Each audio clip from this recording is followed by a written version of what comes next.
Hello everyone, hi दोस्तों, नमस्कार। Your most welcome on this channel. मैं हूं आपका दोस्त और होस्ट पार्थ। आइए स्टार्ट करते हैं आज की इस क्लास को।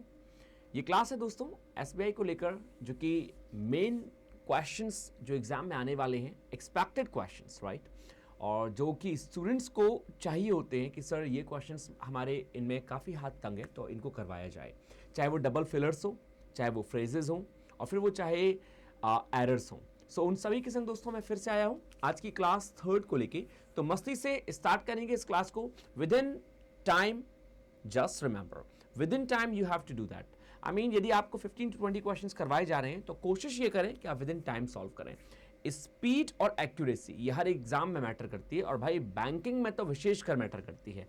तो यदि आप बैठ रहे हैं और आप बैठना चाहते हैं तो मेरी आपसे हम्बल रिक्वेस्ट है कि इत्मीनान के साथ बैठें और ये सोच के बैठें, ये डिटरमाइन कर लें कि भाई आप पूरी वीडियो कंप्लीट करके जाएंगे और पूरे क्वेश्चंस लगा के जाएंगे। अदरवाइज बैठने की कोई जरूरत नहीं है, इसको देखने की कोई जरूरत नहीं है। तो मेरी हम्बल रिक्वेस्ट है आपसे, थोड़ा सीरियस होकर इस क्लास को लेंगे, हर एक क्वेश्चन को समझेंगे, और हर एक क्वेश्चन के बाद मैं आपको सोल्यूशन बताऊंगा कि कैसे आप बाकी चीज़ों को कर सकते हैं, ठीक है, और उसका आंसर क्यों ऐसा रहा, ठीक है। तो चलिए आइए स्टार्ट करते हैं आज की इस क्लास को। मैं आशा करता हूं कि मैं ऑडिबल और विजिबल दोनों हूं आपको, पहली बात, और बाकी आपने वीडियो को लाइक जरूर कर दिया होगा और साथ ही साथ शेयर भी किया। यदि किसी ने नहीं किया तो प्लीज पहले इस वीडियो को शेयर कर लें अपने दोस्तों को, और प्लीज इसको लाइक जरूर कर लें। मैं चाहूंगा कि मोर and more students should be gathered over here. आपका ये सपोर्ट बहुत बड़ा सपोर्ट होगा, ठीक है।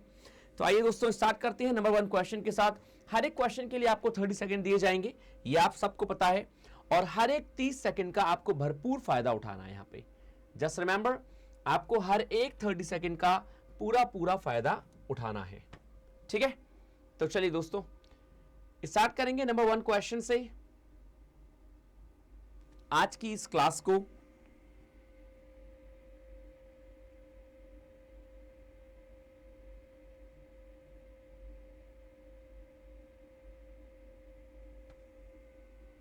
क्लास थर्ड एसबीआई क्लर्कल, ये है डबल फिलर आप सबकी स्क्रीन पर, आप सबके लिए। Your time starts now. 30 second दोस्तों, आपको हर एक क्वेश्चन के लिए 30 सेकेंड दिए जाएंगे। मस्ती से देखें, पढ़ें, समझें और बताएं क्या सही आंसर होना चाहिए।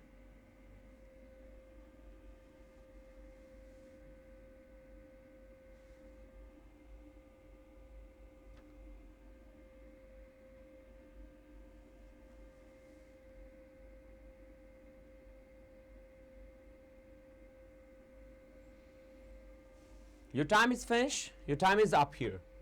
नंबर 1 क्वेश्चन ने कहा दोस्तों आपसे, नंबर 1 ने आपसे कहा बीइंग नियर रनिंग वाटर, चलते हुए पानी के बगल में होना, मतलब रनिंग वाटर के नजदीक होना, and good shade, being near running water and good shade, the explorers dash. तो एक्सप्लोरर्स क्या? इट वॉज अ गुड, फिर से dash, for setting up camp. तो भाई राइटर कहना चाह रहा है और आपसे पूछना चाह रहा है, being near running water and good shade, एक अच्छी छाया हो, अच्छी शेड हो और वहां पानी बह रहा हो, उसके नजदीक में होना। एक्सप्लोरर्स ने डैश किया, इट वॉज अ गुड, ये बहुत अच्छा था, क्या? For setting up camp, camp को सेट करने के लिए, मतलब कैंप को सेट करने के लिए ये दो चीजें बहुत अच्छी थी, पानी बगल में बह रहा हो और अच्छी से छाया हो। तो दोस्तों क्या आना चाहिए? Aimed place, decided, local, concluded और लोकेशन। आपको देखना यह है और आपको बताना यह है कि भाई कौन सा ऑप्शन सही है, नंबर 1, नंबर 2, नंबर 3, और या फिर कहीं कहीं यह भी दे रखा है 1 and 2, 1 and 3, क्या सही ऑप्शन होना चाहिए। मैं आशा करता हूं कि आप लोगों ने इसका आंसर सही लगाया होगा, बट अगेन लेट्स सी, वो must be the right answer. और दोस्तों इसका सबसे सटीक आंसर होना चाहिए 2 and 3, मतलब डी जो है वो इसका परफेक्ट आंसर है। D is the very right answer. Question ये आता है कि सर इसका डी सही आंसर क्यों है, अब देखेंगे मेरे साथ। डी ने कहा 2 and 3, तो भाई being near running water and good shade, the explorers decided, जो एक्सप्लोरर्स थे उन्होंने डिसाइड किया, क्या डिसाइड किया? It was a good local. दोस्तों लोकल का मतलब होता है एरिया। काफी स्टूडेंट्स ने इसको लोकल नहीं लगाया होगा, क्यों? केवल एक रीजन से कि उनको ये नहीं पता कि लोकल का मतलब एरिया होता है। क्योंकि वो एक अच्छा एरिया था सेट करने के लिए कैंप को, तो इसीलिए सेकंड सही है। थर्ड सही इसलिए हो गया, being near running water and good shape the explorers concluded, explorer ने कंक्लूड किया, मतलब ये चीज निकाली, डिडक्ट करी क्या, it was a good location, तो भाई लोकेशन तो बिल्कुल सही है ही फॉर सेटिंग अप कैंप, तो बिल्कुल सही है 2 and 3, इसीलिए D is the right answer. यहां गलत क्यों हो गया, क्योंकि एम्ड का यहां पे कोई मीनिंग नहीं निकलेगा, there is no mean on that filler with the use of aimed. What is the use of aim over there? There is no use of aim, right? चलिए नंबर सेकेंड दोस्तों, आप सबकी स्क्रीन पर same उसी तर्ज पे next question है double filler का।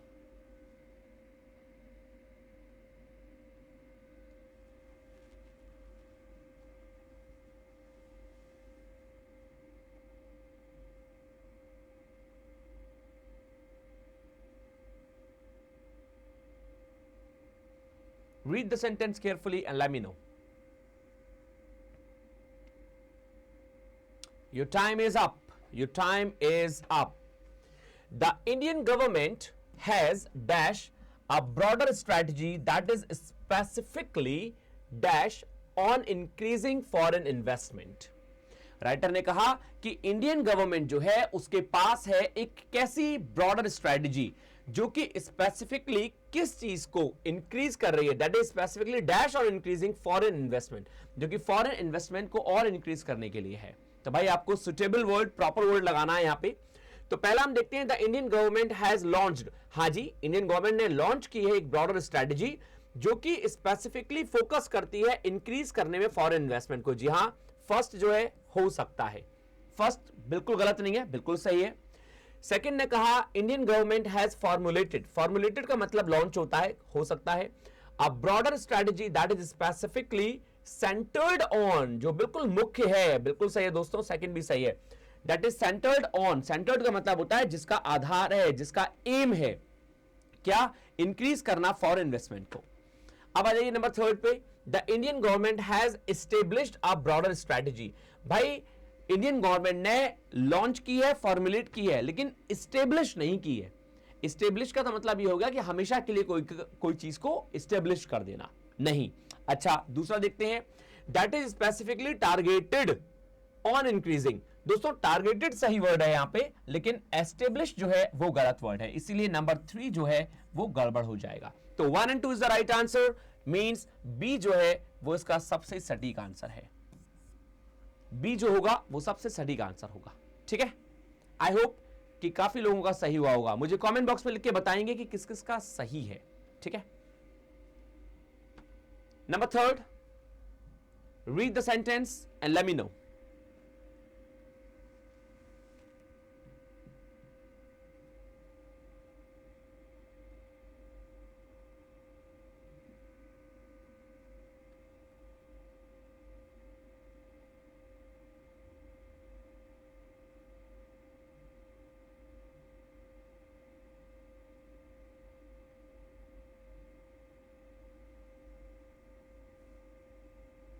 Your time is up.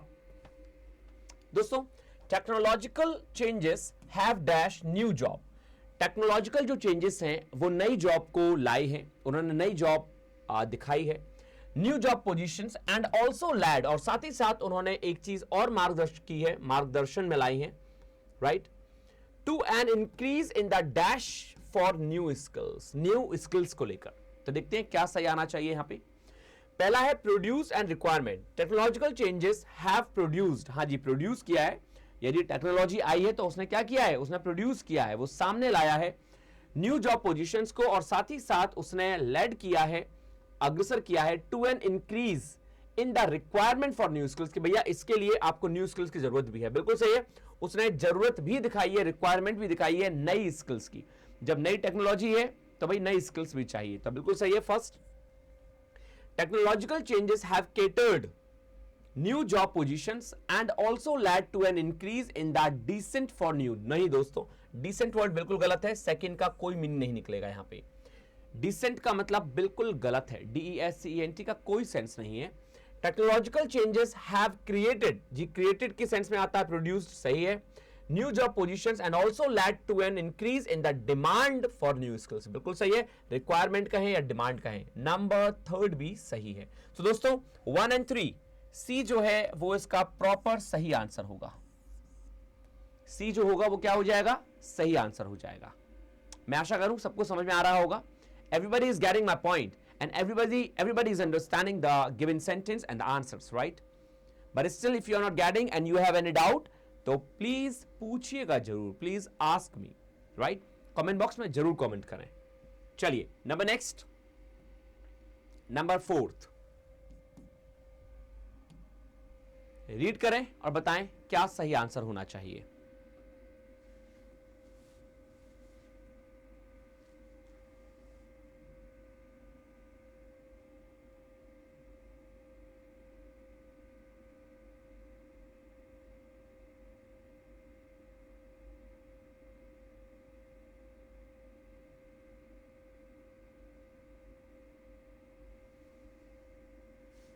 Your time is up.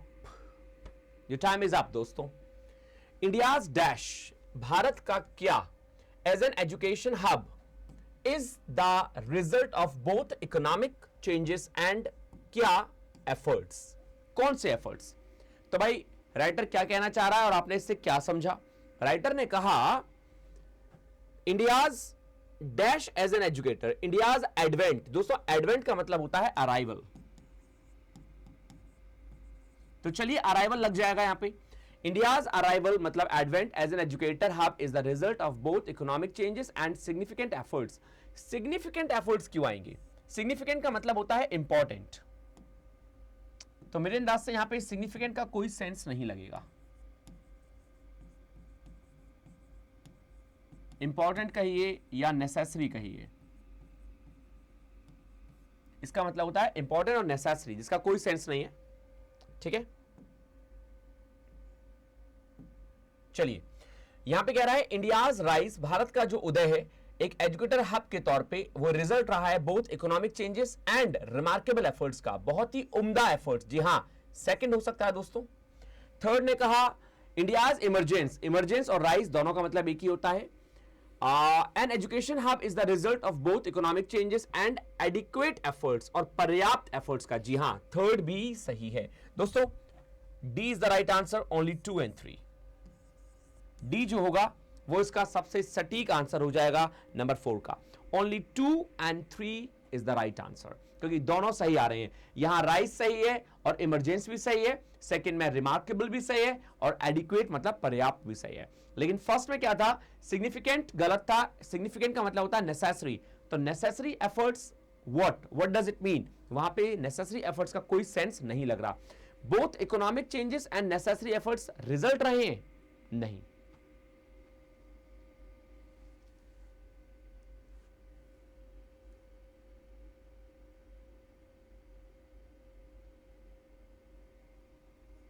चलिए दोस्तों number 5, read the sentence fast, do that.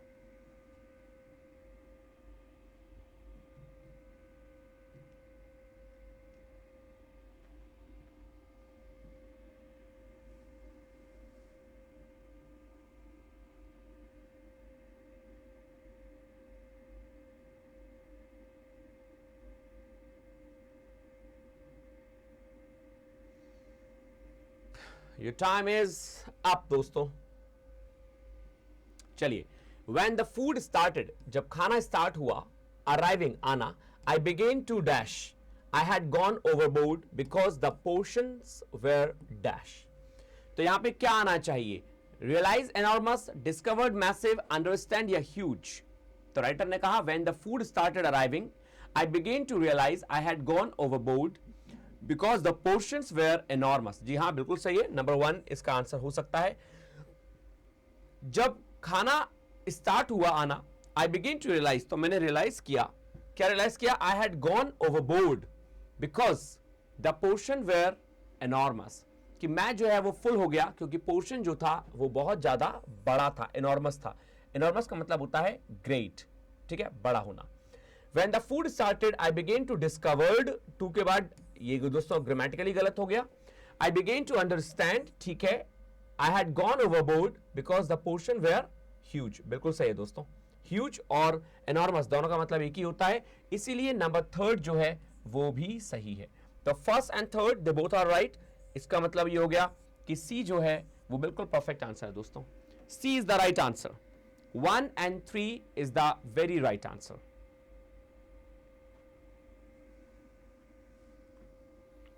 I hope कि सबको क्लियर हुआ होगा।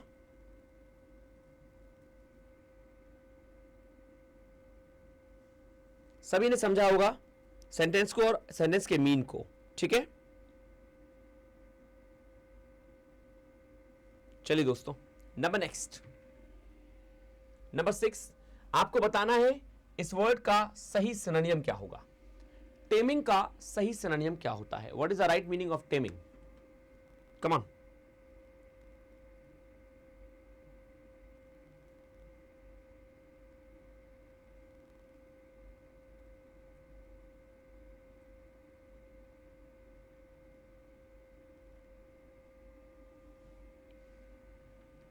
इकोनॉमी वर्ड है और बहुत यूज होता है टेम का मतलब, right.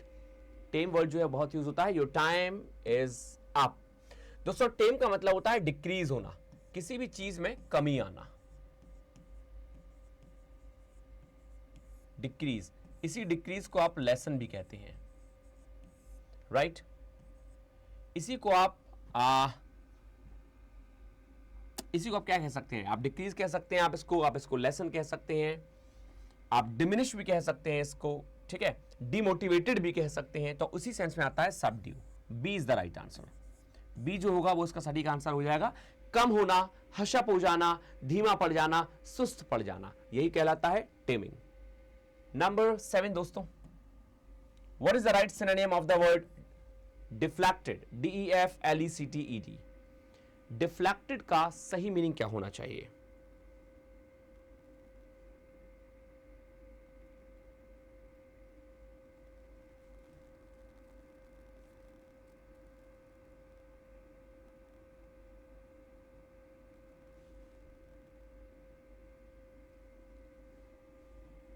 Your time is up. दोस्तों डिफ्लेक्ट का सही मतलब होता है डेविएट हो जाना, अपने पथ से भटक जाना, मार्ग से भटक जाना, मतलब डाइवर्जन हो जाना। तो ए जो है वो इसका सबसे सटीक आंसर हो जाएगा। क्या मतलब हो गया डिफ्लेक्ट का? डिफ्लेक्ट का मतलब होता है पथ भ्रष्ट हो जाना, मतलब डेविएट हो जाना, और उसी डेविएट को आप कहते हैं डाइवर्जन। लीथल मतलब होता है दोस्तों घातक, और घातक को आप क्या कहते हैं? घातक को आप कहते हैं फेटल, ठीक है। चलिए, A is the right answer. Number 8, अब आपको बताना है एंटोनियम। ये याद रखेंगे, सैबोटेज का सही एंटोनियम क्या होना चाहिए? What is the right antonym of the word sabotage? Come on everyone.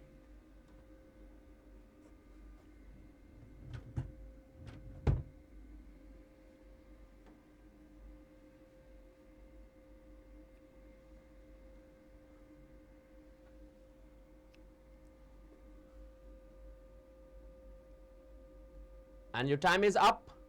Your time is up. Sabotage का मतलब होता है दोस्तों डिस्ट्रॉय। आप सैबोटेज को डिस्ट्रॉय के नाम से जानते हैं। इसी डिस्ट्रॉय को आप डिवास्टेट भी बोलते हैं। इसी डिवास्टेट को आप रूइन के नाम से भी जानते हैं। बर्बाद कर देना, तहस नहस कर देना, ध्वस्त कर देना। एंटोनियम पूछा गया था तो create is the right answer. किसी भी चीज को बनाना, क्रिएट करना, निर्माण करना। इसीलिए दोस्तों सी जो है वो सबसे सटीक आंसर हो जाएगा, ठीक। नंबर नेक्स्ट, फिर से बताना है आपको एंटोनियम वर्ड फिडिलिटी का। Your time starts now. Fidelity का सही एंटोनियम क्या होना चाहिए?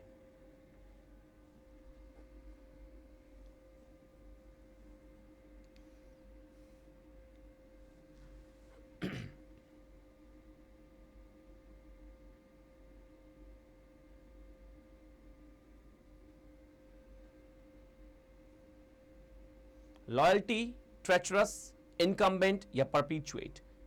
And your time is up. दोस्तों फिडिलिटी का मतलब होता है विश्वसनीयता, विश्वास। तो सिनोनिम के तौर पे लॉयल्टी हो गया इसका आंसर, क्योंकि ये सिनोनिम है। लेकिन आपसे पूछा गया था एंटोनियम, तो विश्वासघात जिसे आप कहते हैं फेथलेस। अब हमें देखना है कि कौन सा वर्ड ऐसा है जिसका मतलब फेथलेस है। तो फेथलेस होता है ट्रेचरस का मतलब। बी जो है वो इसका सबसे सटीक आंसर है, राइट। बी इसका सबसे सटीक आंसर हो जाएगा। ट्रेचरस का मतलब हो जाएगा फेथलेस, राइट। फेथलेस का मतलब हो गया विश्वासघात कर देना। नंबर 10 दोस्तों, आपको बताना है कि बाय फिट्स एंड स्टार्ट्स जो वर्ड है इसका इस सेंटेंस में मीनिंग क्या होगा। The economy was recovering bye fits and starts. What is the right meaning of this sentence? The economy was recovering bye fits and starts.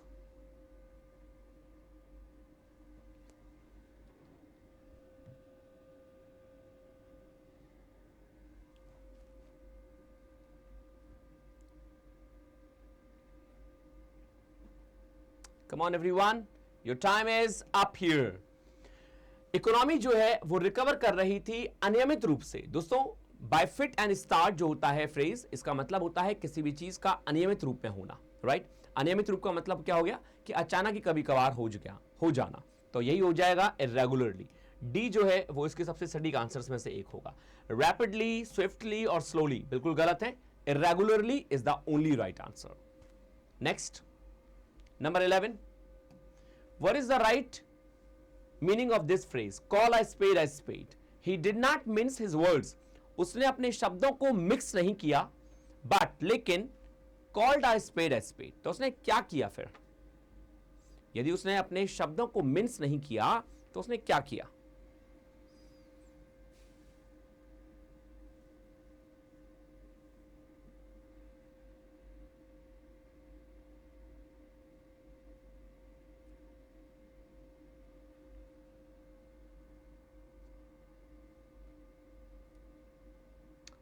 ओहो, time कुछ ज्यादा आगे बढ़ गया।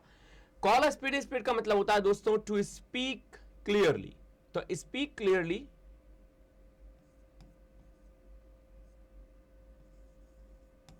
हम इसको ऐसे लिख सकते हैं क्लियरली, लेकिन क्लियरली व्हाट? टू स्पीक, कोई भी चीज साफ साफ कहना। तो यही हो गया to speak plainly. C is the right answer, क्योंकि to call a spade spade को कहते हैं बहुत ही साफ साफ अपनी बातों को रखना, साफ साफ कहना। Is called to call a spade a spade. चलिए नंबर 12 दोस्तों, स्टार्ट होता है एरर आपके लिए। क्या सही एरर होना चाहिए? The couples work in upgrading rural technicians has set a benchmarking for future generations.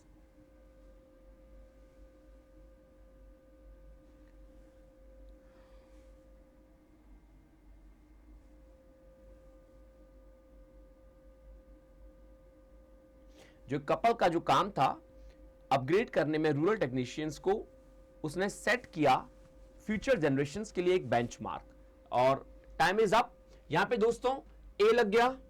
A article होता है जो नाउन के आगे लगता है, तो बेंच मार्किंग नहीं होना चाहिए, बेंच मार्क होगा। थर्ड में एरर है। क्लियर हुआ? फिर से समझाऊंगा मैं आपको। द कपल्स वर्क, कपल का जो काम है अपग्रेड करने में रूरल टेक्नीशियंस को, हैज सेट अ बेंचमार्क, उसने एक बेंचमार्क सेट कर दिया। किसके लिए? फ्यूचर जनरेशंस के लिए। तो बेंचमार्क सेट किया, बेंच मार्किंग नहीं। सो बेंचमार्क, राइट। बेंचमार्क का मतलब होता है एक सेट ऑफ रूल सेट कर देना कि भाई इसके आगे या इसके पीछे तुम नहीं जाओगे, तुम्हें ऐसे काम करना है। Number 13, read the sentence and let me know the error. It has taken almost a year for India to let its pessimism translate into fewer jobs.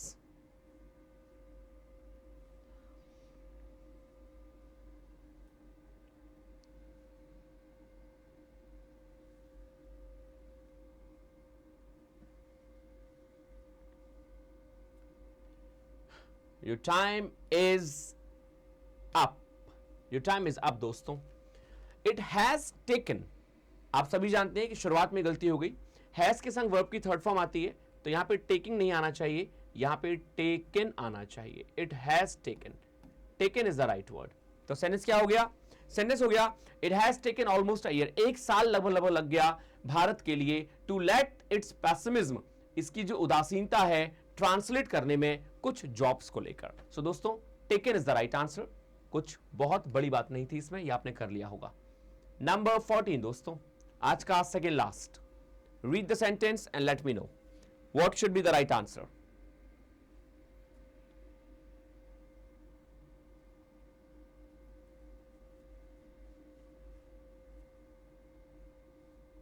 The city needs an airport that can efficiently manage a constantly flow of passengers and flights. What should be the right answer? Your time is up. City को जरूरत है, city के लिए needs आया है, singular verb है, सही है, एक एयरपोर्ट की, दैट कैन एफिशिएंटली मैनेज, जो बड़ी निपुणता से मैनेज कर सकता है, मैनेज वर्ब है, उसके लिए एडवर्ब आया है एफिशिएंटली, जो कि बिल्कुल सही है। अ कॉन्स्टेंटली फ्लो, फ्लो नाउन है, तो यहां पे एडजेक्टिव कांस्टेंट आना चाहिए था, ना कि कॉन्स्टेंटली। किसका? पैसेंजर्स का और फ्लाइट्स का। सो दोस्तों, कांस्टेंट फ्लो का मतलब होता है एक लगातार बहाव, तो यहां पे फ्लो नाउन है तो कांस्टेंट एडजेक्टिव हो गया और एलवाई वाले एडवर्ब होते हैं। So the right answer must be 3, जिसमें एरर है, थर्ड में एरर है, क्योंकि कांस्टेंट होना चाहिए ना कि constantly. Why? Because it is telling the quality of flow and flow is working as a noun. And the last question on your screen, everyone. Come on. Number 15. This group of rural achievers is very different than the ones in the past. What must be the right answer?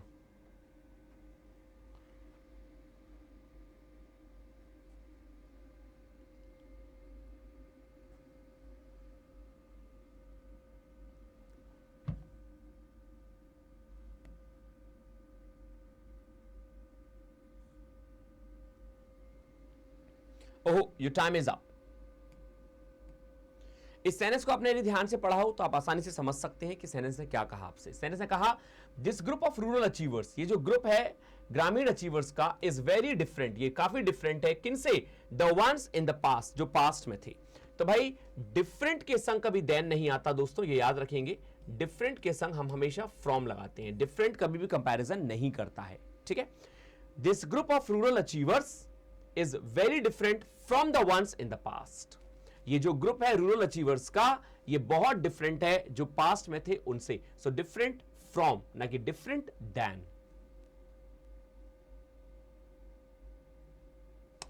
ठीक है, आई hope कि आपको समझ में आया होगा ये। सो दोस्तों, फिनिश करते हैं आज की इस क्लास को यहीं पे। ये थे आज के 15 क्वेश्चंस, और यदि कहीं कोई क्वेश्चन है, कहीं कोई डाउट है, तो प्लीज मुझसे जरूर पूछिएगा। एंड वीडियो का क्लास आपको कैसी लगी, वीडियो नहीं, क्लास आपको कैसी लगी मुझे जरूर बताइएगा कमेंट बॉक्स में लिख के। और प्लीज इस क्लास को शेयर करें and collect more and more students so that the class can be enthusiastic, energetic and it can have the foster inside it, right. Finish करते हैं। यदि कहीं कोई क्वेश्चन है तो जरूर ब्लश मत करिएगा और बिल्कुल पूछिएगा मुझसे। और प्लीज, जो हम लोगों ने आज की क्लास में एक वोकैबुलरी का सेशन मैंने आपको डाला है, तो वोकैबुलरी का सेशन जरूर देख लीजिएगा एक बार, क्योंकि अब डेली हम लोग कम से कम 10 to 15 द हिंदू की वोकैबुलरी किया करेंगे, जिसकी वीडियो आपको डेली अवेलेबल होगी इस चैनल पे, ठीक है। So that's it from my side.